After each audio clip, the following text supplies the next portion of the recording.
The Legend of Eryndor, The Quest of the Half-Lion. Part 1. The Call to Adventure. Kaelan was born in Trelmont, a small village that rested beside the winding Nymar River. From the moment he took his first breath, strange things happened. The wind would bend to his will, animals would follow him, and his touch would heal the sick. The villagers spoke in hushed voices of the boy with the gift, not understanding its full extent. As a child, Kaelan wandered the woods, talking to the spirits that lived among the trees and rivers. The elders, sensing something great within him, began to teach him the old ways, ancient magic passed down through generations. But they never spoke of the true nature of his powers or the bloodline he was born into. On his 18th birthday, Kaelan's world shifted. An old wanderer came to the village, a man with silver eyes and a voice that echoed with an unnatural power. He spoke of an ancient evil, Valkar, the half-lion, half-human tyrant with wings of shadow, who sought to take over the land of Eryndor. Valkar had once been a noble protector, but the Heartstone, an artifact of unimaginable power, had corrupted him, driving him mad. Valkar had already raised an army of dark creatures, and his influence was spreading. The peace that Kaelan knew was soon to shatter. The Wanderer revealed the truth to Kaelan. He was the last of the royal bloodline, an heir to the very throne of Eryndor, a protector of the realm. His powers were not just a gift. They were a curse, bound to the fate of Eryndor itself.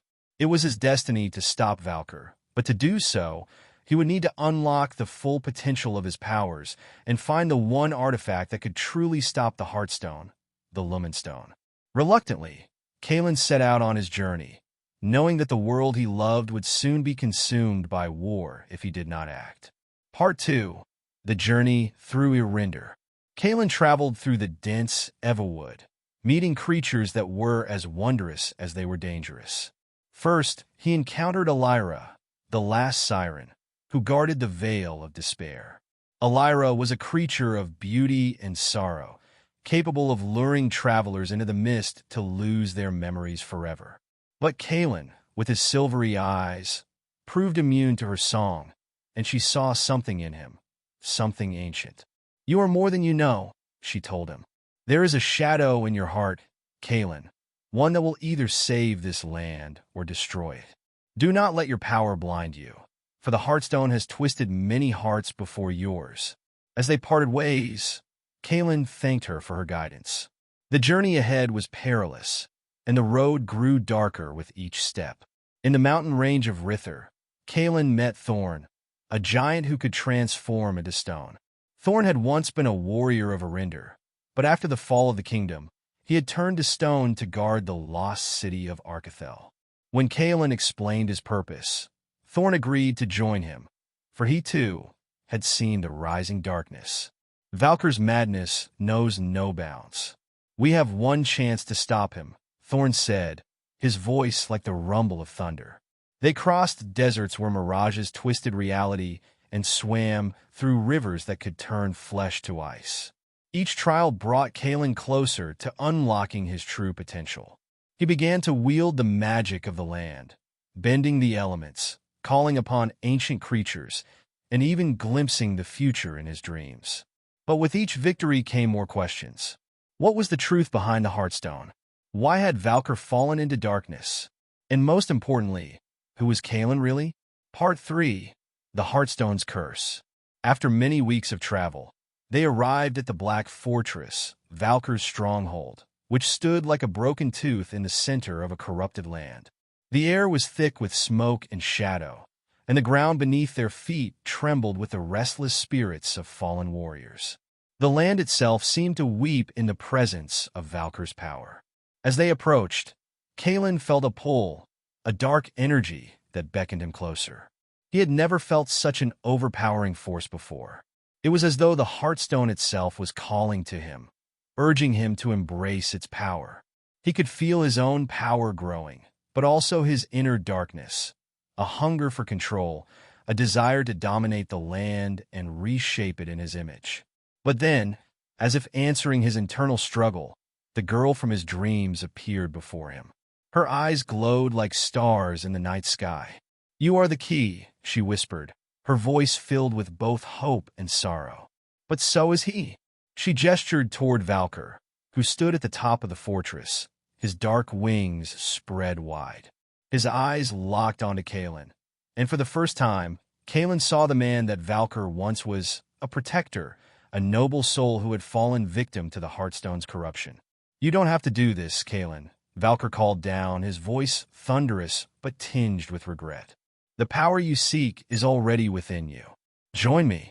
Together, we can rule this world and save it from the chaos that has always threatened it. Kaelan hesitated. He could feel the Heartstone's pull in his chest, its temptation like a drug. He could sense Valkar's pain, the centuries of torment that had twisted him into the half-lion beast he had become. I cannot, Kaelan said, his voice steady but filled with sorrow. I will not let this land fall to darkness. Part 4. The Final Battle. With a cry of fury, Valkar descended upon them, his wings slicing through the air like blades. Kaelan drew upon every ounce of his magic, calling upon the forces of the land to fight back. The battle was fierce, with the very ground trembling beneath them. Thorn fought valiantly, but Valkar's strength was overwhelming. As the fight reached its peak, Kaelan felt the girl in his dreams reach out to him once more. She was not a goddess, as he had thought, but a spirit of the land, a part of Eryndor itself. She told him that the Heartstone could be destroyed, but only by the purest of hearts, by someone who could sacrifice everything to save the land. In that moment, Kaelan understood the truth. The darkness within him was a part of Eryndor's corruption, but it was not who he was. He reached into the depths of his heart, feeling the warmth of the land, the love he had for his people, and the desire to protect them. With a final cry, Kaelan shattered the Heartstone with his magic, releasing a burst of light so bright it consumed everything in its path. Valkar screamed in agony as the power of the Heartstone was torn from him. The light faded, and Kaelan collapsed to his knees, exhausted. Valkar stood before him, no longer a monstrous figure, but a broken man. I was wrong, Valkar whispered, his voice filled with regret. Forgive me? Kaelan nodded, his heart heavy with the weight of all that had transpired. The land was free, but the cost had been great. Valkar had been a protector once, and now he would become a guardian once more, helping rebuild the shattered land he had nearly destroyed. As the sun set over Eryndor, Kaelan looked out over the land he had saved. He was no longer just a boy with a gift. He was a protector, a true heir to the throne, and the future of Eryndor lay in his hands. But deep within, Kaelan knew that the land's magic would always be with him, and he would continue to defend it, forever bound to the legacy of his ancestors.